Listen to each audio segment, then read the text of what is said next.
Hello, everyone. Welcome back to 3 News Now. I'm Stephanie Haney. It's Friday, October 9th. I've got your top stories from WKYC.com and our WKYC app. Thank you very much for choosing to be here with me this afternoon, getting filled in on everything that's impacting you here in Northeast Ohio and on the broader national scale.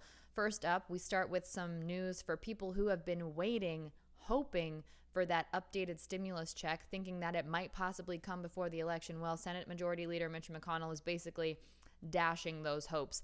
At a campaign stop in Kentucky, he said that he would like to see Congress rise above their bipartisan issues like they did in March and April, but that he thinks that's unlikely in the next 3 weeks.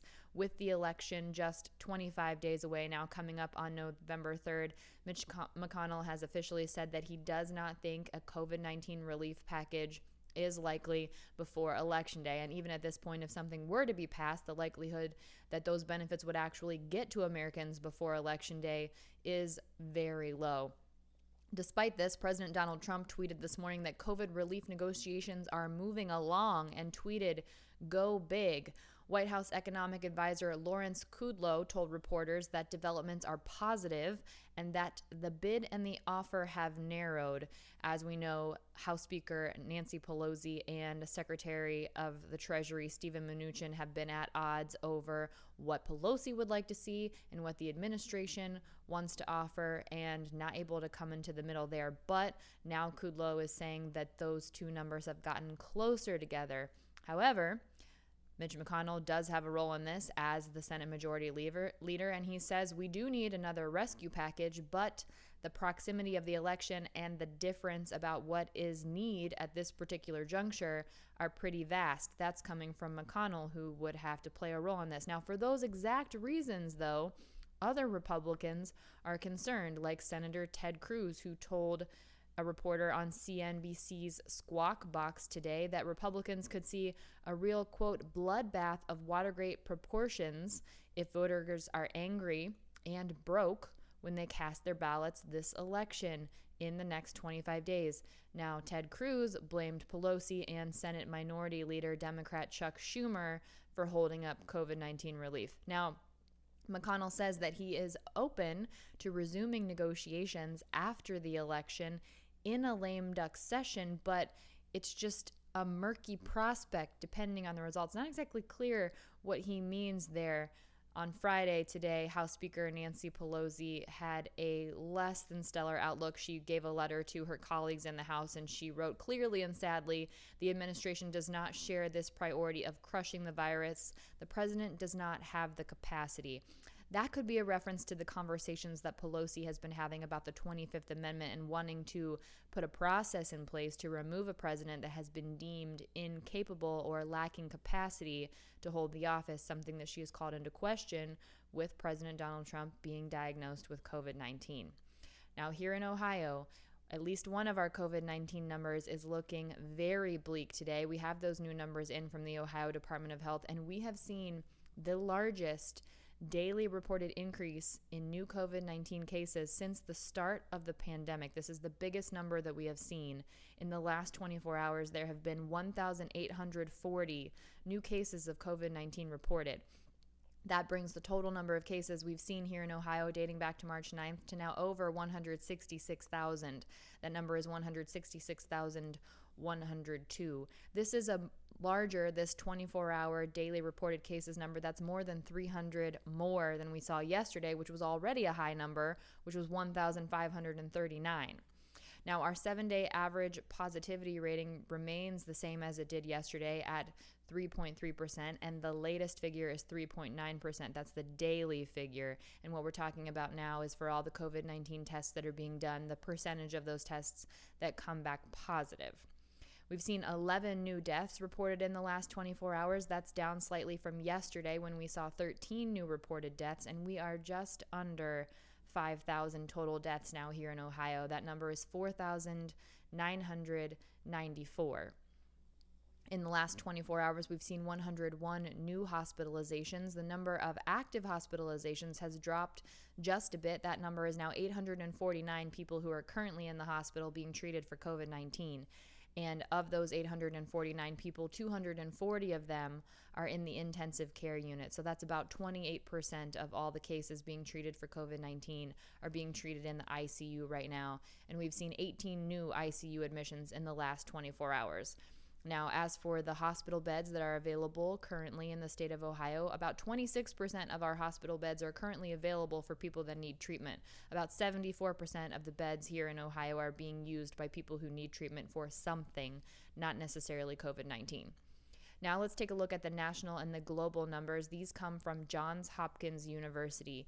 Here in the U.S., we're now over 7.6 million reported cases of COVID-19. That number is 7,635,052.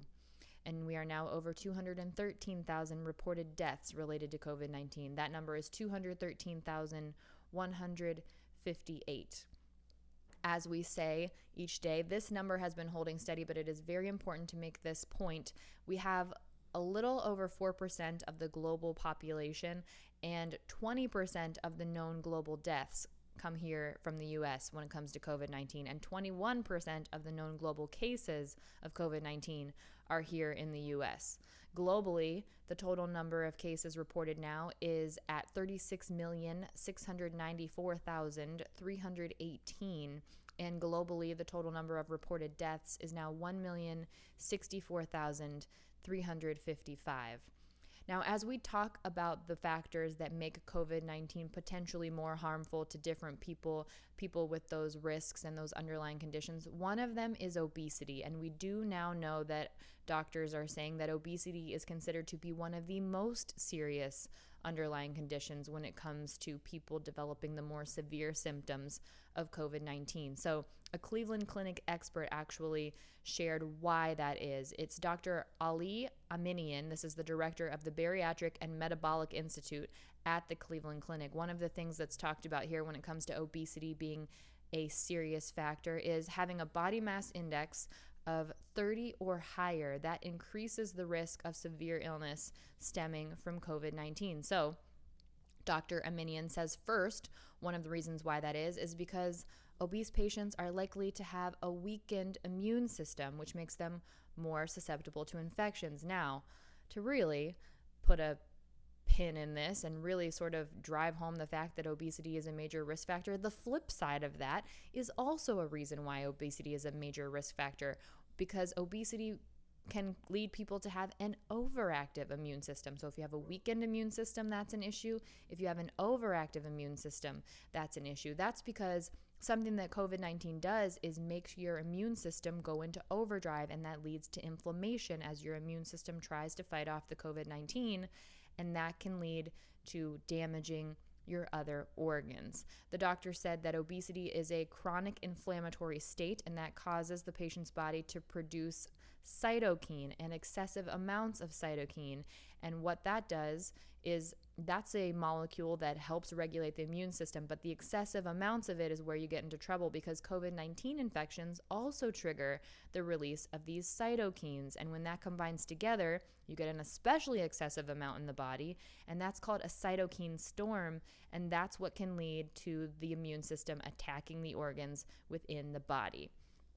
Other reasons why obesity is one of the most serious underlying factors is that it's also tied to underlying cardiovascular risks. So we're talking about heart issues there, which is associated with diabetes and hypertension, and also damage to the pulmonary system. Well, the pulmonary system is another word for the respiratory system. That's when you're looking at all of the organs that are involved in breathing. So the nose, the pharynx, the larynx, the trachea, the bronchi, and the lungs, which we do know COVID-19 is known for having those pneumonia-like symptoms, an intense experience of pneumonia in the lungs. Also, obesity is associated with an increased risk of blood clots, which can lead to those COVID-19 complications. Now, we're all trying to find ways to make things more safe as we learn to live with COVID-19 here in late 2020. So some local restaurants have actually gotten pretty smart about this, and they've put in place some pretty high-tech things in order to try and make things safer. So this is Garden Brewpub, as well as Nano Brew Cleveland, Beer Market, and Barcento. They have a new air system to try and fight bacteria and viruses. This means that the locations will now be 100% ultraviolet C filtered in order to try and fight bacteria and the viruses. So the owners say this is the same technology that's used around the world in hospitals, museums, and research facilities. And this system is proven to reduce 99% of sneeze germs in the air. That sounds pretty good. The owners say that they're investing in this and countless other health and safety measures so that we can all get through these challenging times, both healthy and happy, because they want people to be able to patronize their establishments, obviously. As we know, in March, Ohio's Governor Mike DeWine issued an order requiring indoor dining to be closed. Well, now they're able to reopen with restrictions, but there is that 10 p.m. curfew.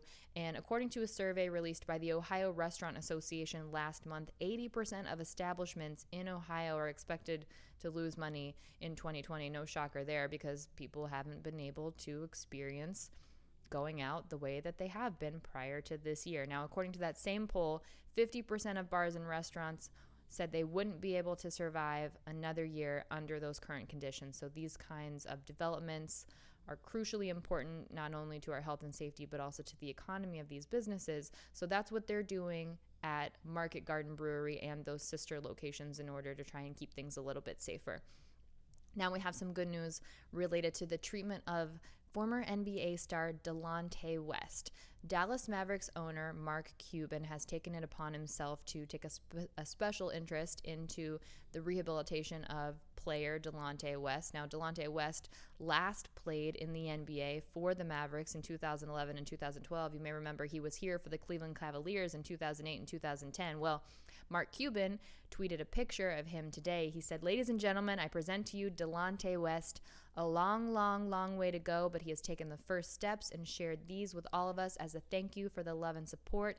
It was a photo of West on a horse at a rehab facility. Equine therapy is something that's very common when it comes to these rehab locations. Now, this isn't the first time that Cuban has tried to intervene and help Delonte West. Over the past few years, Delonte West has been seen across the country, also in Dallas, found to be spending time living on the streets and in a not great situation. So recently, Mark Cuban and Delonte West met up at a gas station, and now Cuban is taking a particular interest in getting him into rehab again. Seems to be doing well, so we're wishing Delonte West the best. Thank you to Mark Cuban for sharing that.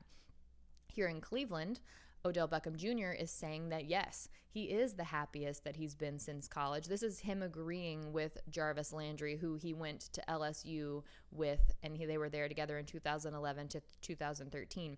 A reporter asked Jarvis Landry when was the last time that he had seen OBJ so happy, so healthy, and so focused, and he said, probably since college. He said last year OBJ was dealing with a major injury that obviously he had to have surgery to deal with.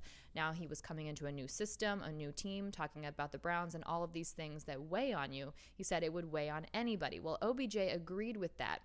He didn't really mention the injury, though. He was talking more from a mental perspective. OBJ said that college and then coming into the league is just a completely different life.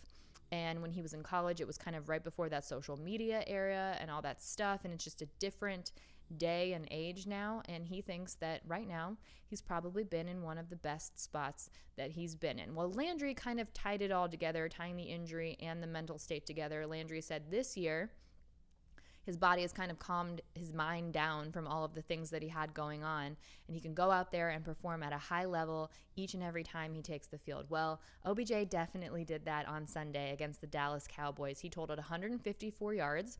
He had 81 receiving yards, 73 rushing yards. He had 3 touchdowns, including a 37-yard touchdown pass from Landry to kind of open up the game, and that game-clinching 50-yard touchdown run to kind of end the game. So we definitely want to see more of that from OBJ. Here's hoping we see more of that on Sunday when we take on the Indianapolis Colts. The Cleveland Browns take on the Indianapolis Colts at First Energy Stadium right here in Cleveland. That's a 4:25 p.m. kickoff. Now tonight, high school football playoffs kickoff, and it is time for our WKYC Game of the Week. This is hosted by Dave Dino DiNatale. So the Game of the Week tonight is Brunswick High School Blue Devils taking on the Jackson Polar Bears. That coverage will begin at 6:50 p.m. on WKYC.com, the WKYC app, our Facebook channel, and also our YouTube page. One more thing to let you know, I will actually be out next week, so I won't see you back here until Monday, October 19th for 3 News Now. You'll be in very good hands between now and then. I'll see you back here in a week after some time to unplug. That's it for me for 3 News Now for Friday, October 9th. I'll see you next up on What's New at 5 p.m. with your trending stories in the Clicking in Cleveland segment, which you can stream for free in the WKYC app. Everyone stay safe, be well, enjoy your weekend, enjoy your next week. I'll see you back here on the Monday, October 19th. I'm Stephanie Haney.